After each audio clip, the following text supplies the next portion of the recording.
On l'appelait la femme de ménage, jusqu'à ce qu'elle parle 9 langues.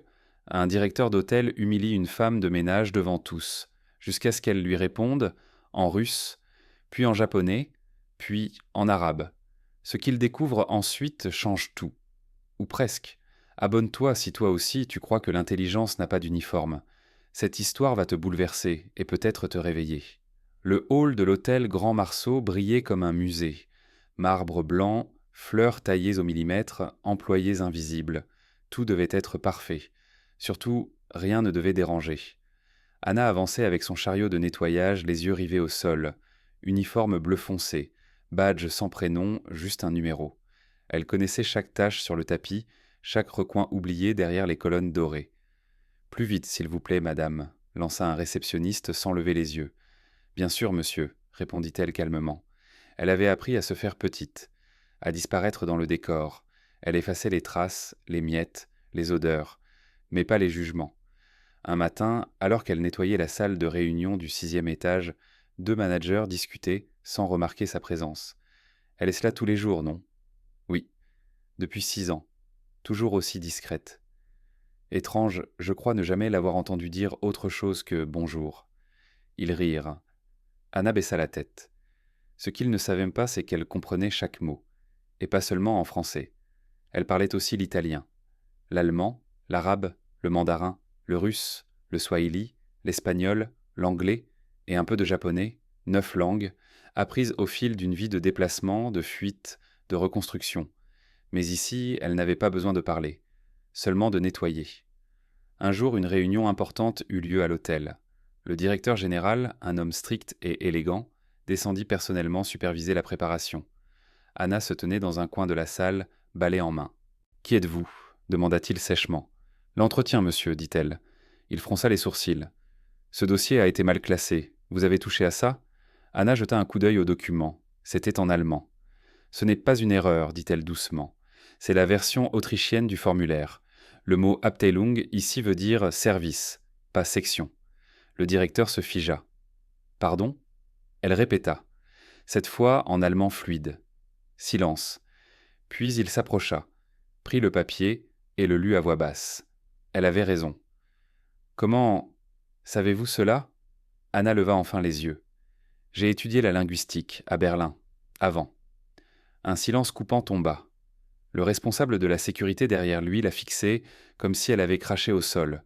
Le directeur la regardait, sans un mot.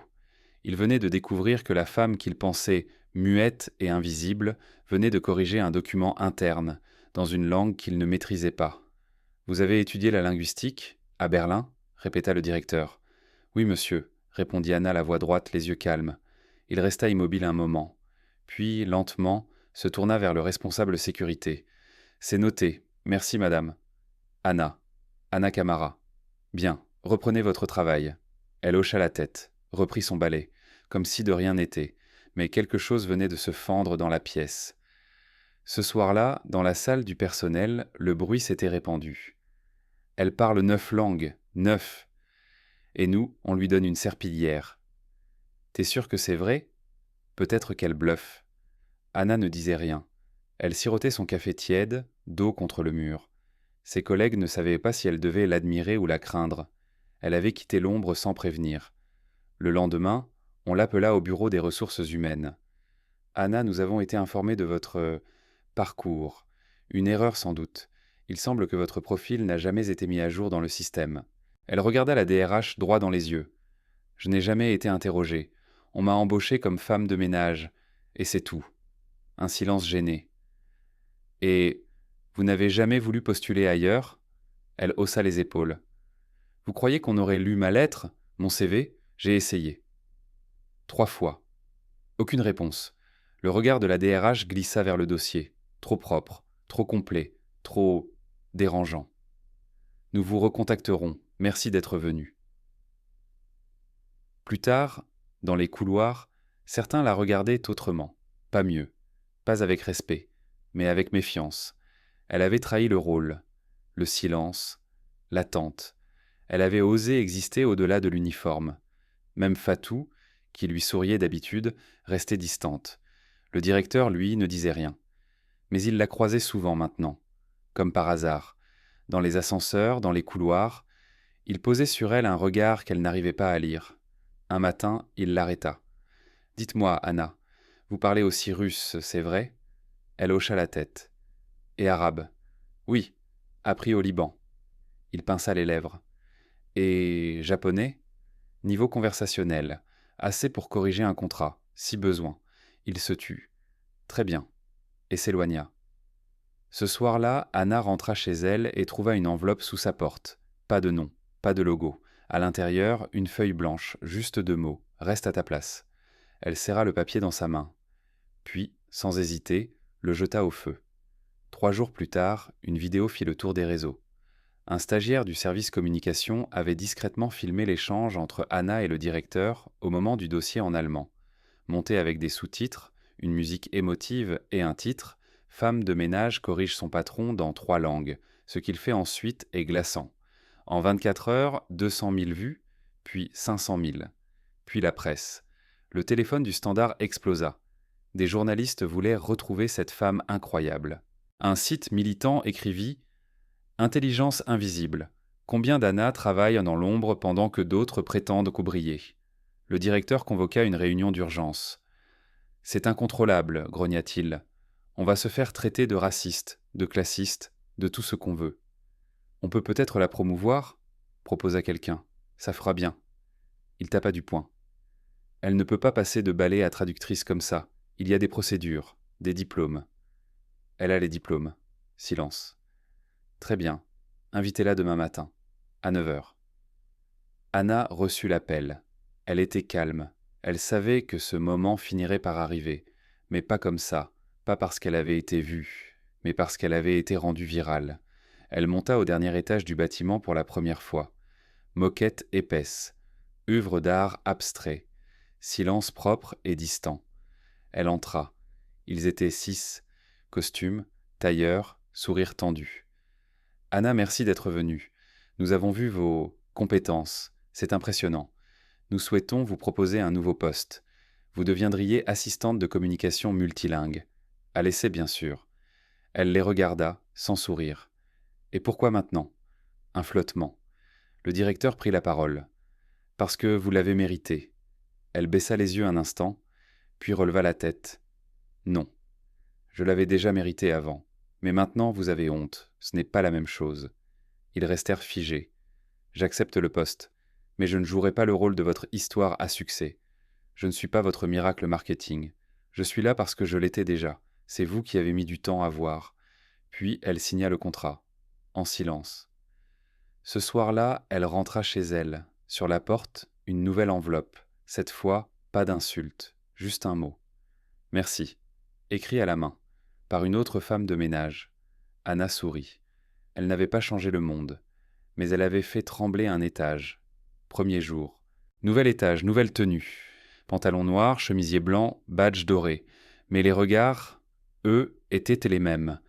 Anna franchit le couloir du service communication, un dossier à la main. Un open space élégant. Des plantes, des cafés bio, des ordinateurs ultra fins. Et des sourires figés. « Ah, voilà la célébrité !» lança doucement une voix dans son dos. Elle ne se retourna pas. « Bonjour !» dit-elle simplement à la table centrale. 3 regards levés, 2 hochements de tête. Un silence. Elle s'installa à un bureau libre. Personne ne l'avait désignée, mais personne ne l'avait arrêtée non plus. Son supérieur, Monsieur Lemoine, lui tendit une pile de documents multilingues. Traduisez ceci en russe, japonais et arabe. Priorité haute. Et n'oubliez pas de faire une copie pour le client VIP. Il n'aime pas les fautes. Elle hocha la tête. Je corrige aussi les formulations, si vous permettez. Il haussa un sourcil. Faites comme vous le sentez. À midi, elle entra dans la salle de pause. Silence. Une table occupée par 4 collègues, tous en chemise bien repassée. Ils parlèrent au plus bas quand elle approcha. Elle s'assit seule, ouvrit son Tupperware. Riz et légumes. « T'as vu ce qu'elle mange ?» chuchota quelqu'un. « Elle est végane ou juste pauvre ?» Anna se leva, rangea calmement ses affaires. Elle n'avait pas besoin de s'imposer. Elle allait laisser le temps. Ou la vérité. Le soir, elle reçut un mail de Lemoine. Objet. « Tu te crois meilleur ?» Pas signé, mais l'adresse était là. Elle prit une grande inspiration, puis lui répondit Monsieur, je ne suis pas meilleur. Je fais simplement ce qu'on m'a empêché de faire pendant trop longtemps. Si cela vous dérange, c'est que vous saviez déjà que j'en étais capable. Cordialement, Anna Camara. Elle n'envoya pas. Elle imprima et plaça le papier, plié, sur son bureau le lendemain matin. Sans mots. Juste le regard. Le vendredi, on lui demanda de préparer un rapport multilingue pour une réunion avec des partenaires étrangers. Elle travailla tard, corrigea les coquilles, harmonisa les styles, ajouta un paragraphe oublié, personne ne le vit, personne ne la remercia. Mais à la fin de la réunion, un cadre japonais se tourna vers le directeur et dit, en japonais, « C'est rare de voir un Français parler notre langue avec autant de justesse. » Le directeur sourit, mais jeta un regard vers Anna. Elle le soutint, sans un mot. Ce soir-là, dans le miroir de son minuscule appartement, elle s'observa. Elle n'était plus celle qui frottait les carreaux, mais pas encore celle qu'on respectait. Elle était entre deux mondes, et dans cet entre-deux, on apprend à se construire un chemin, avec des regards, des silences, des coups et des mots.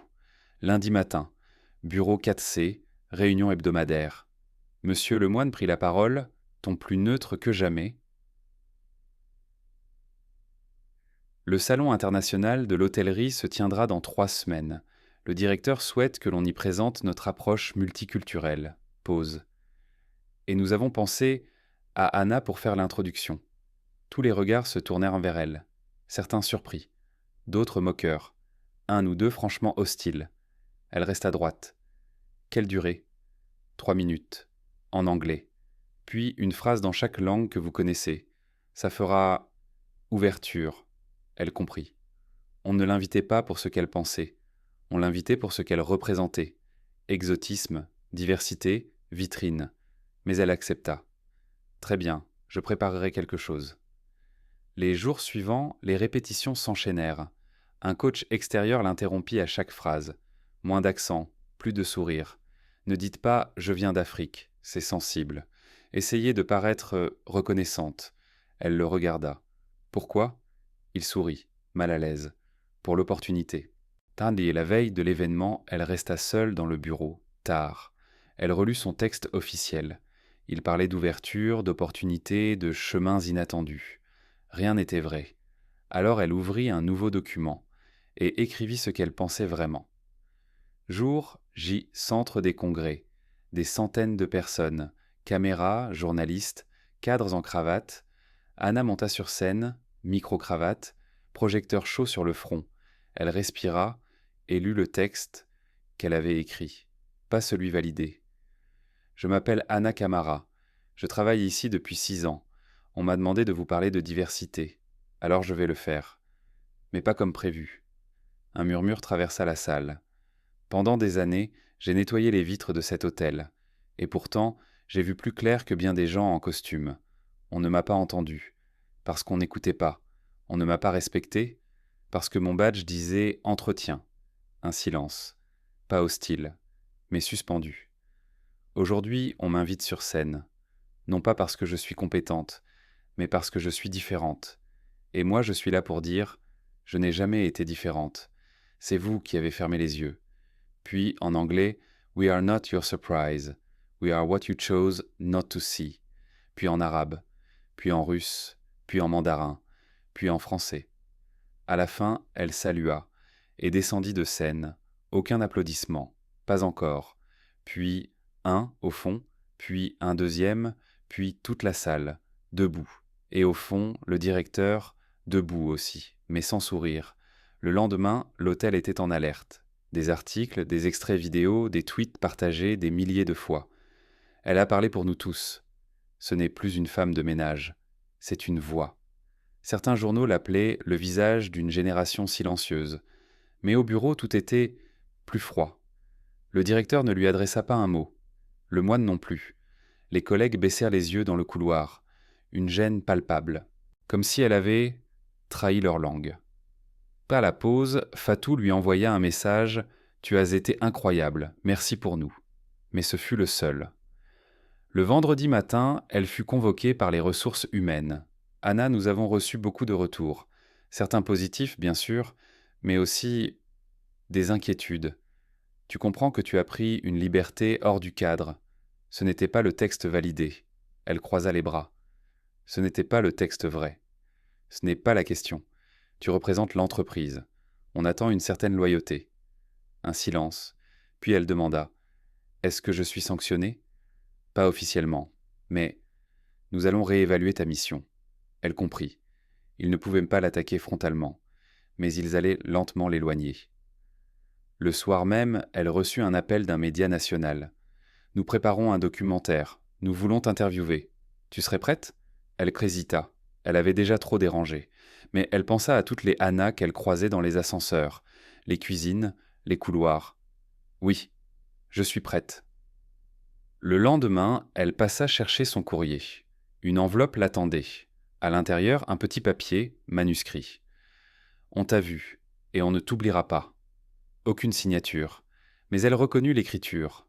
Celle d'une femme qui nettoyait les toilettes du sous-sol. Toujours en silence, toujours courbée. Ce soir-là, Anna s'assit devant son vieux ordinateur. Elle ouvrit un fichier vierge et écrivit « Il y a des gens que personne n'écoute. Et quand ils parlent, on les accuse d'avoir crié trop fort. Mais ce n'est pas le volume qui dérange, c'est la vérité. 2 mois ont passé. Anna n'est plus dans les bureaux. Elle a rendu son badge un vendredi soir, sans cérémonie. Elle a dit au revoir à personne, sauf à la femme du sous-sol. Un regard, un hochement de tête, c'était suffisant. Ça, elle vit maintenant dans un autre quartier, plus loin, plus haut. Un studio encore petit, mais lumineux. Le matin, elle travaille comme traductrice indépendante.